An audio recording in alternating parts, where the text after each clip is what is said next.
This mushroom risotto is filling, nourishing and very tasty. Nutty flavoured pearl barley replaces the rice, and the superstar combo of porcini mushrooms and Japanese miso gives it a rich umami taste. Start off by soaking 30 grams of dried porcini mushrooms in 200 ml of hot water for 20 minutes or so. Fry a large onion over a medium heat. Then add the soaked porcini. Make sure to save the soaking liquor, you'll need it later. Add a kilogram of sliced mushrooms. We use chestnut, but choose any variety you like.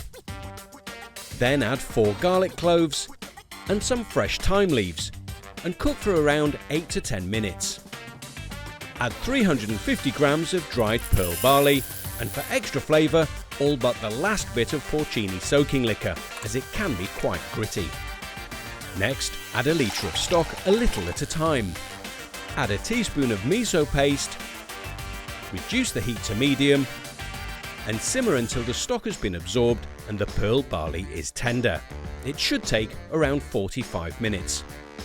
Season and top with rocket leaves and the thyme sprigs.